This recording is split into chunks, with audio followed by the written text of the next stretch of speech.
Bismillahirrahmanirrahim. Assalamualaikum warahmatullahi wabarakatuh. Salam sejahtera untuk rekan-rekan semuanya. Senang bisa berjumpa kembali dengan rekan-rekan semua di mata kuliah advokasi dan mediasi dalam bimbingan dan konseling. Saya berdoa semoga kalian semua sehat dan bahagia senantiasa. Teman-teman, pada kesempatan kali ini kita akan belajar materi yang pertama, topik yang pertama berkaitan dengan layanan advokasi di sekolah dan komunitas. Apa sih konsep, urgensi, dan juga dampaknya? Beberapa hal yang akan jadi agenda dan juga menjadi topik yang akan kita bahas pada materi ini. Yang pertama adalah saya akan menyampaikan terlebih dahulu mengenai pendahuluan berkaitan dengan fenomena keadilan sosial di setting sekolah dan juga komunitas. Yang kedua, kita akan sama-sama membahas mengenai apa itu konsep layanan advokasi dalam bimbingan dan konseling. Dan yang terakhir, kita akan sama-sama membicarakan mengenai urgensi dan juga dampak layanan advokasi dalam bimbingan dan konseling. Baik, teman-teman semua, yang pertama kita akan berbicara mengenai fenomena social justice yang ada, mengenai fenomena ketidakadilan sosial yang ada di sekolah dan juga komunitas. Yang pertama, teman-teman semua sudah marak ini ya. Teman-teman sudah banyak mendengar kasus tentang perundungan, tentang bullying, bahkan tidak jarang berakibatnya atau berdampak sangat fatal. Orang yang dirudung, orang yang dibully tidak hanya sakit secara mental, bahkan fisiknya pun juga terkadang demikian. Ada yang dipukul, ada yang ditendang, bahkan juga ada yang sampai dengan saking sakit hati dan juga sakit barangkali fisiknya juga, dia sampai memutuskan untuk bunuh diri. Ada kasus ketika itu siswa yang terjun dari gedung atap ya, atap gedung sekolah untuk bunuh diri karena dia tidak betah, tidak tahan rasanya terus-menerus dibully oleh rekan-rekannya sendiri. Beberapa kasus lain yang berkaitan dengan social justice misalnya juga fenomena in group dan juga out group. Di sekolah siswa-siswa lazim adanya geng-geng atau kelompok-kelompok yang itu berafiliasi bisa saja berdasarkan dari barangkali tingkat sosial, ekonomi sosial, lalu mungkin juga dari hobi dan seterusnya. Namun grup yang ada di sekolah teman-teman semuanya ataupun di komunitas itu tidak selamanya grup yang positif. Tidak jarang grup-grup yang sifatnya negatif, berkelompok karena kesukaan pada hal yang sifatnya negatif, misalkan sama-sama ini ya sama-sama pengguna narkoba, misalkan dia membuat grup dan sama-sama yang dia hanya memilih teman sosial, teman kelompok dengan status ekonomi yang tinggi atau orang-orang kaya saja misalnya demikian. Sehingga grup-grup yang tadi yang sifatnya juga negatif itu pun memberikan dampak yang negatif juga, mengucilkan orang lain, menghina orang lain, merendahkan orang lain ataupun kelompok lain, sehingga fenomena ini teman-teman semua cukup lazim, cukup banyak di sekolah. Tidak jarang orang-orang yang atau siswa-siswa yang dia dikucilkan, siswa-siswa yang akan dianggap remeh teman-teman semua, ia pun juga membuatnya jadi sedih dan terampas hak-haknya. Berikutnya isu mengenai status ekonomi dan juga biaya pendidikan. Ini teman-teman jelas status ekonomi juga menjadi fenomena sosial justice yang ada di sekolah. Misalnya orang-orang yang kurang mampu tidak bisa mengakses pendidikan yang bagus, katakan demikian. Sekolah-sekolah ini hanya khusus bagi orang-orang kaya saja, misalnya demikian. Atau misalnya sekolah-sekolah ataupun fasilitas-fasilitas yang ada di sekolah tidak bisa dimaksimalkan oleh semua fasilitas atau oleh semua siswa yang ada di sekolah. Hanya untuk kalangan tertentu saja, misalnya demikian. Ataupun juga isu mengenai biaya pendidikan. Ketika orang-orang atau siswa-siswa yang berada dalam kategori tidak mampu menunggak biaya SPP, menunggak biaya sekolah, itu pun juga termasuk fenomena social justice yang sering ditemui di sekolah teman-teman semuanya berkaitan dengan faktor ekonomi. Lalu ada juga isu disabilitas teman-teman, isu disabilitas.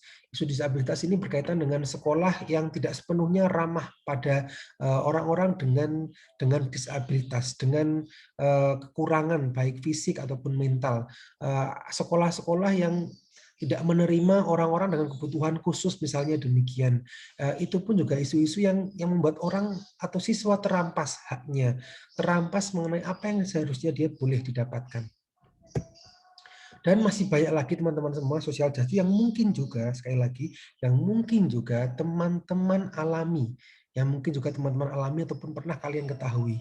KPAI bahkan sekurang-kurangnya menyampaikan 15 bentuk diskriminasi sekolah terhadap siswa yang ditemukan ketika penerimaan peserta didik baru PPDB tahun 2020 dilansir dari newsdetik.com. Beberapa isu telah saya sebutkan tadi dan juga masih banyak isu-isu lain yang mungkin juga kalian tahu teman-teman semuanya. Berikutnya teman-teman semua, fenomenanya ketidakadilan sosial yang terjadi itu tidak sedikit juga yang tersembunyi, tercover begitu ya, tercover tidak diketahui oleh khalayak umum atau khalayak banyak.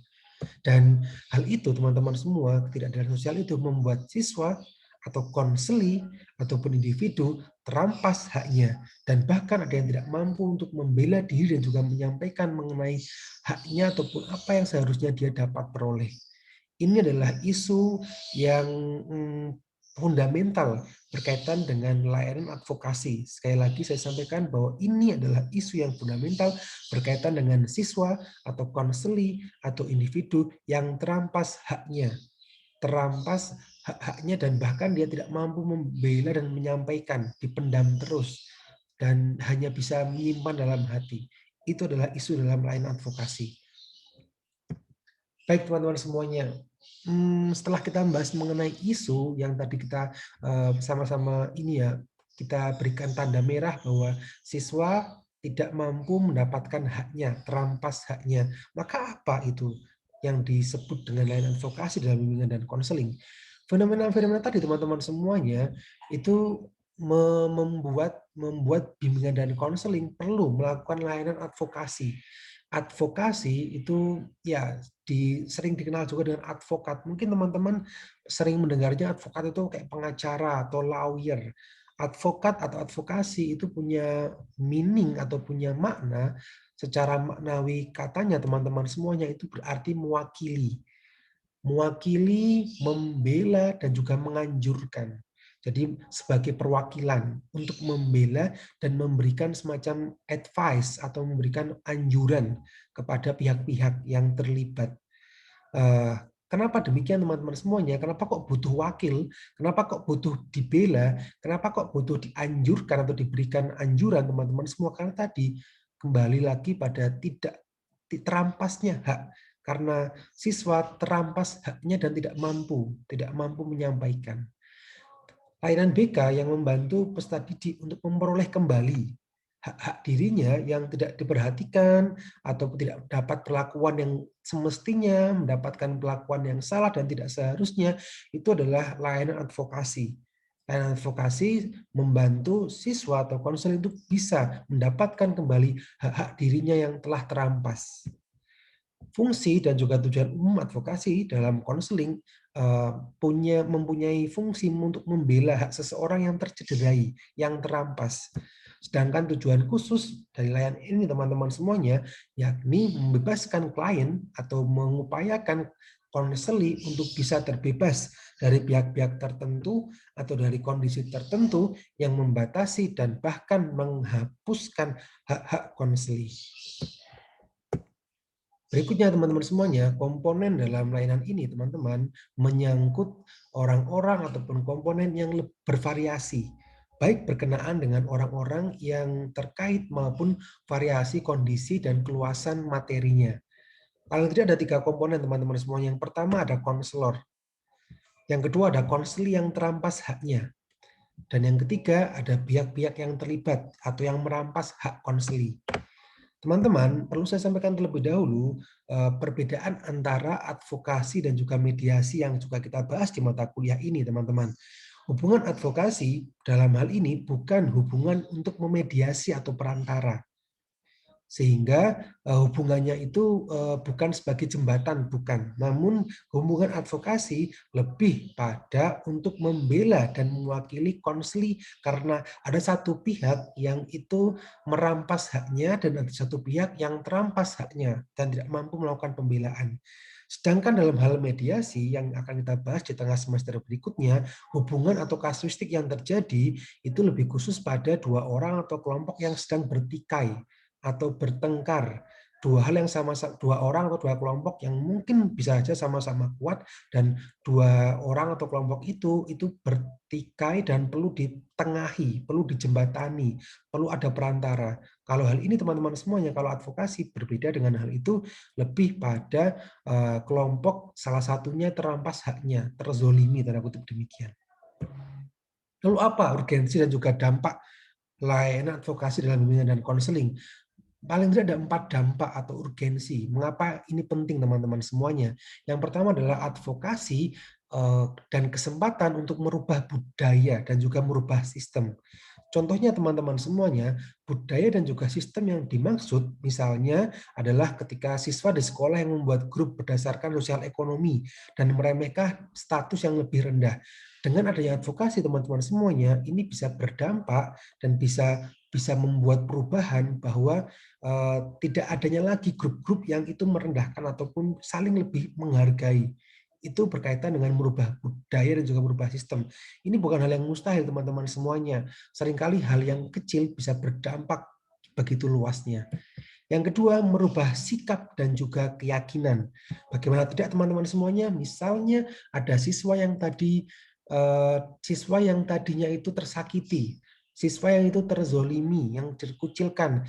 Ketika teman-teman memberikan layanan advokasi, dalam hal ini bisa menguatkan dan meyakinkan siswa tersebut yang tersakiti dan punya keterbatasan bahwa ia ternyata juga punya hak yang sama. Sehingga paling tidak menguatkan dan juga mengubah sikap dan juga keyakinan siswa bahwa ia pun juga mampu dan punya hak yang sama.